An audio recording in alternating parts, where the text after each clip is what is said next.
안녕하세요. 오늘도 하나님의 귀한 말씀을 함께 나누게 하신 우리 하나님께 영광과 찬송과 존귀를 돌립니다. 그리고 전해지는 말씀이 성령의 음성으로 또 하나님의 기별로 우리 모두에게 주어지게 되기를 주님의 이름으로 간절히 기도합니다. 오늘은 고린도전서에 나오는 말씀을 살피려고 생각합니다. 오늘 말씀의 제목은 공력이 나타날 터인데, 본문의 말씀으로 고린도전서 3장 13절의 말씀을 선택했습니다. 신약성경 266페이지 고린도전서 3장 13절입니다.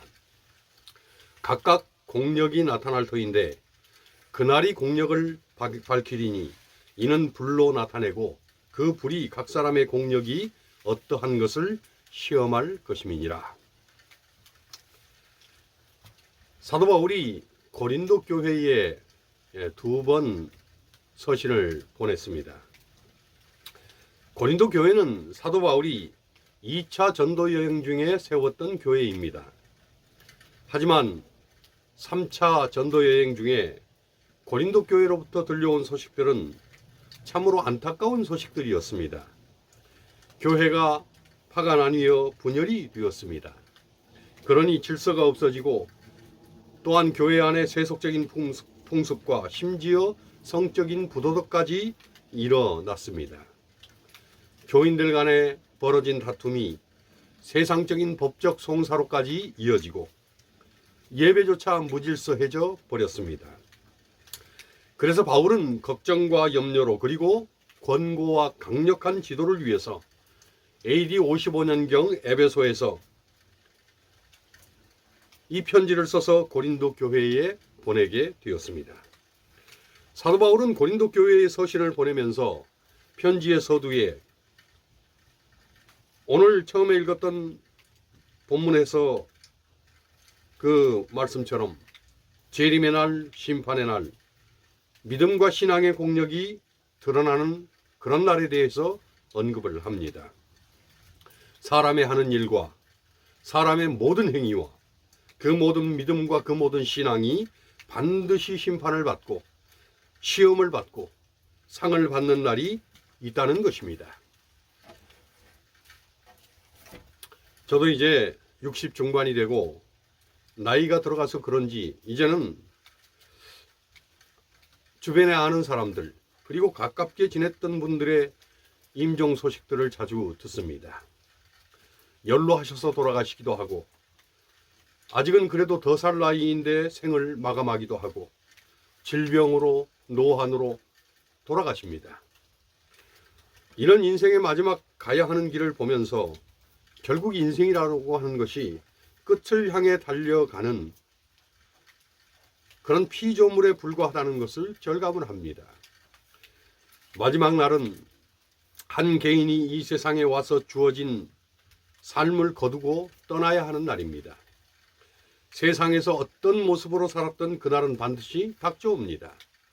또한 누구도 피할 수 없는 또 하나의 마지막 날이 있는데 그날은 주님께서 세상에 다시 오시는 재림의 날입니다. 이 재림의 날은 개인만이 아니라 이 세상에 사는 모든 사람들에게 마지막 날이 될 것입니다. 그리고 이 마지막 날은 반드시 심판이 병행되는 날이 될 것입니다. 그 심판은 다른 것이 아니라 믿음과 신앙에 대한 심판인 것입니다. 심판주 되시는 하나님과의 관계를 연결시키는 고리는 오직 믿음뿐입니다. 믿음으로 하나님의 자녀가 된 사람은 영생과 천국을 얻은 것입니다. 그러나 믿음 없음이 드러나면 그 사람은 심판과 영멸을 피할 수가 없습니다.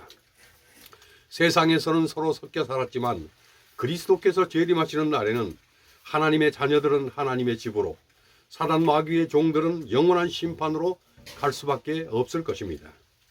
우리는 언젠가 자신의 삶이 끝나는 날이 옵니다. 그리고 언젠가 하나님의 심판대 앞에 서는 날도 옵니다. 우리의 삶이 끝나면 우리에게는 더 이상의 선택의 여지가 없습니다. 우리가 사는 날 동안만이 우리에게는 은혜의 시기입니다. 죽으면 살아있던 동안의 그 모습 그대로 잠들 것입니다. 그리고 심판대 앞에 설 때에 이 땅에서 살다가 죽었던 그 상태로 그대로 하나님 앞에 서게 될 것입니다. 그리고 하나님 앞에 서서 자신이 세상에서 했던 일에 대해서 한치의 오차도 없는 심판을 받게 될 것입니다. 이것은 정확한 심판이며 피할 수 없는 심판일 것입니다. 그날에는 어떻게 믿었던가 하는 것이 그대로 밝혀질 것입니다. 고린도전서 3장 10절은 내게 주신 하나님의 은혜를 따라 내가 지혜로운 건축자와 같이 터를 닦아두매 라고 했습니다. 천국과 심판은 결코 인간이 이룰 수 있는 영역이 아닙니다. 인간의 행위나 공로나 선행으로 얻을 수 있는 영역이 아닙니다. 천국은 오직 믿음으로, 그리고 그 믿음은 오직 은혜로 얻게 되는 하나님의 선물입니다. 그래서 내게 주신 하나님의 은혜를 따라 터를 닦아두매라고 했습니다. 우리가 닦는 믿음의 터는 하나님께서 주신 하나님의 은혜로만 그 터를 놓을 수 있다는 것입니다. 죄로 인해서 하나님과 단절된 인생을 위해서 그리스도께서 이 땅에 오셨습니다. 그리스도는 내 인생의 죄를 십자가 위에서 담당하셨습니다. 예수 그리스도는 십자가 위에서 다 이루었다고 요한복음 19장 30절에 선언을 하셨습니다. 완전한 성취의 선포였습니다. 믿기만 하면 되도록 모든 구원을 완성하셨습니다. 이것은 완전한 지불 선언이었습니다. 죄값을 다 지불했다는 하나님의 외침이었습니다. 이것은 완전한 보상 선언인 것입니다. 마지막 피 한 방울까지 다 주셨다는 것입니다. 다 이루어 놓으신 주님의 공로 앞에 인간의 태도만 남아 있습니다. 십자가로 모든 것을 이루신 예수 그리스도를 개인의 구주로 영접하고 그 은혜를 받느냐 아니면 불신앙하느냐는 것입니다. 이 구원의 은혜에 인간의 행위는 개입될 수 없습니다. 우리는 십자가상의 한 강도를 봅니다. 이 강도는 구원받을 만한 선한 일을 한 것이 없습니다. 이 강도가 평소에 신앙을 열심히 했다는 기록도 없습니다. 그러나 이 강도는 십자가에 매달려서 같은 십자가 위에서 고난을 당하시는 예수 그리스도의 음성을 들었습니다. 그리고 예수 그리스도의 십자가의 구속이 자기 자신을 위한 것임을 깨닫게 됐습니다.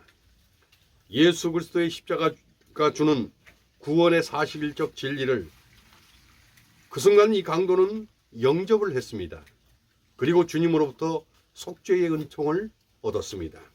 누가복음 23장 43절은 내가 오늘 너에게 말하노니 나와 함께 낙원에 있을 것이다 라고 주님은 약속을 하셨고 이 강도는 위대한 구원의 축복을 받았습니다. 우리는 이 과정과 모습을 통해서 분명한 결론을 얻습니다. 우리의 영적 생활의 기초는 오직 믿음이라는 것입니다. 마태복음 16장 16절로 18절에 보면 주님은 베드로의 신앙 고백 위에 교회를 세운다고 하셨습니다. 사도행전 20장 28절은 이 교회를 주님께서 자신의 핏값으로 사셨다고 했습니다.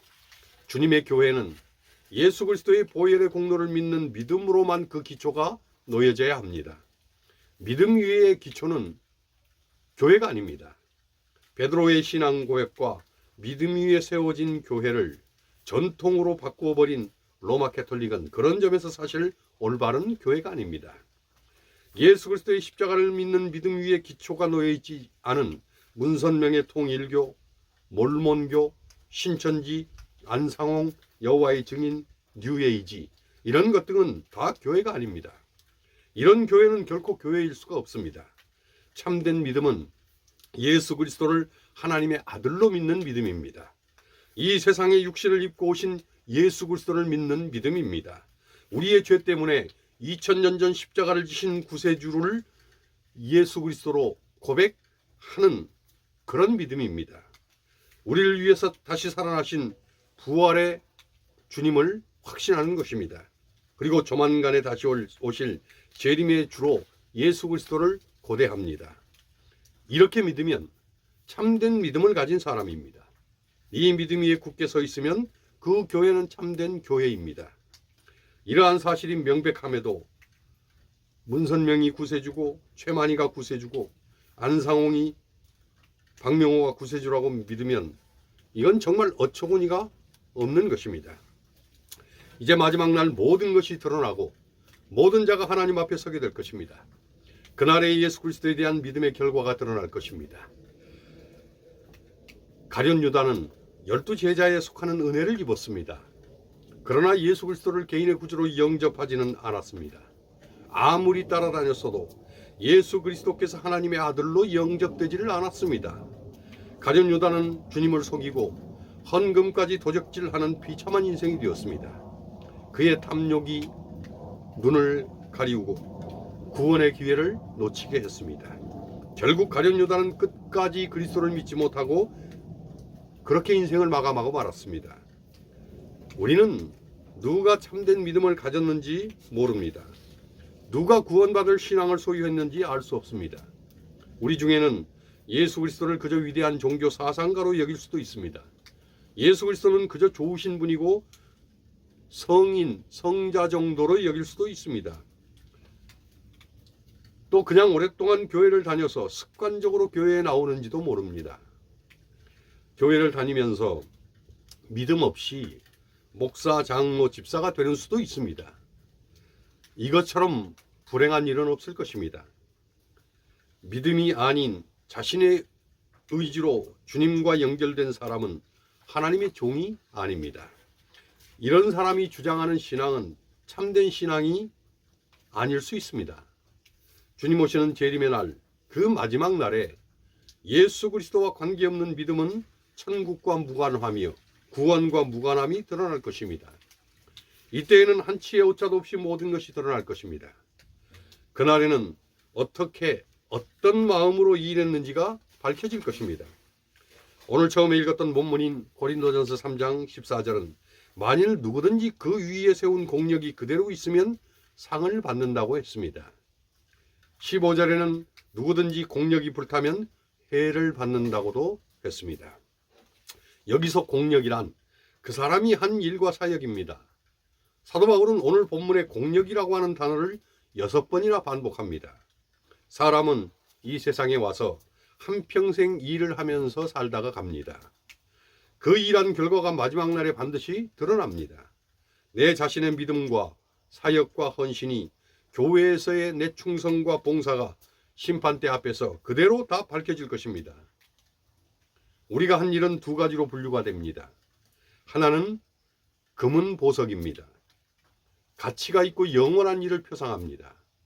다른 하나는 나무와 풀과 짚입니다. 가치가 없는 것, 일시적인 것, 사라져버릴 무의미한 일을 표상합니다. 이 분류는 우리가 한 것이 아닙니다.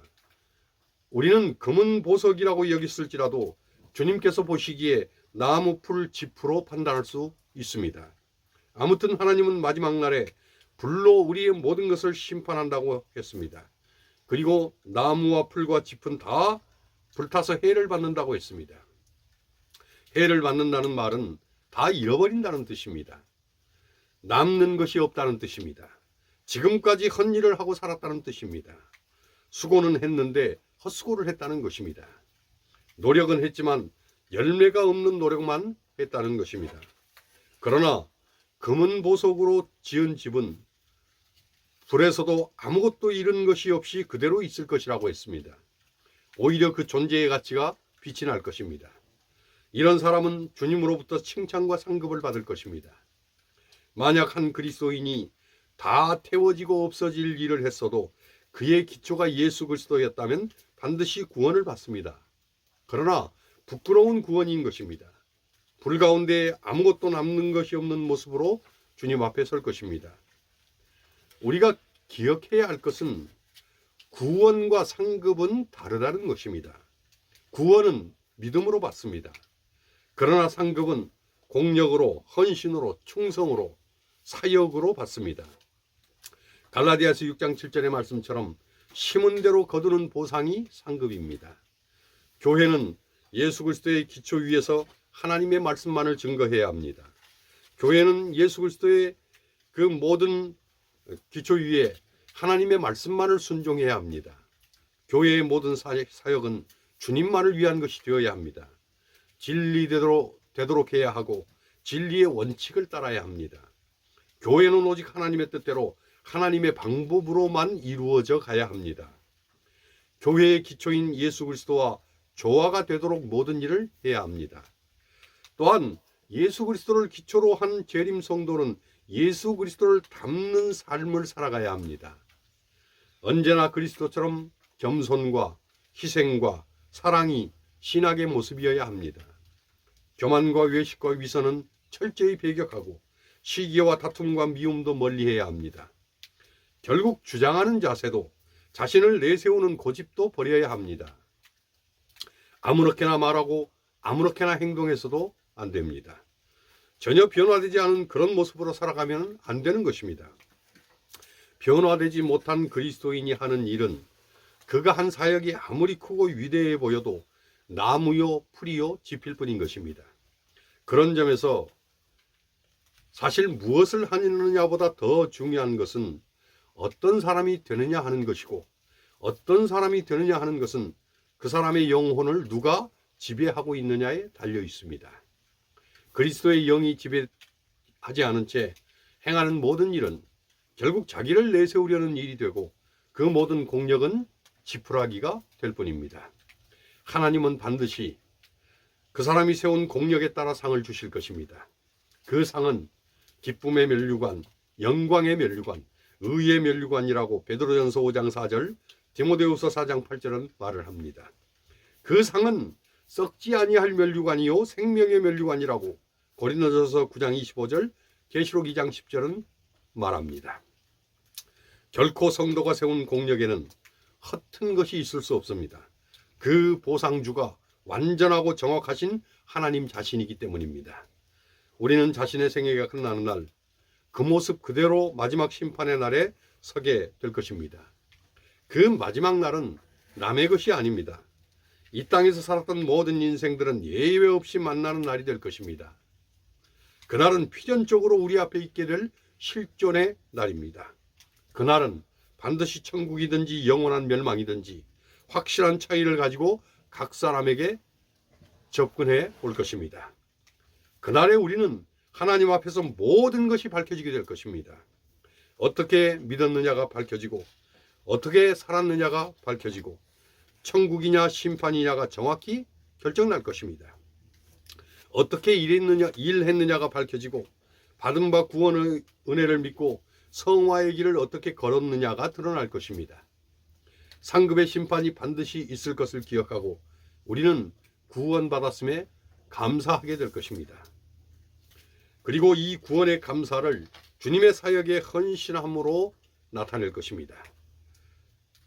엿새 동안은 힘써 일하고 제7일 안식일은 거룩하게 보내는 일회의 법칙으로 시간을 사용할 것입니다. 열의 하나를 반드시 구별해서 하나님께 드리는 11조의 법칙으로 물질을 구별하며 살게 될 것입니다.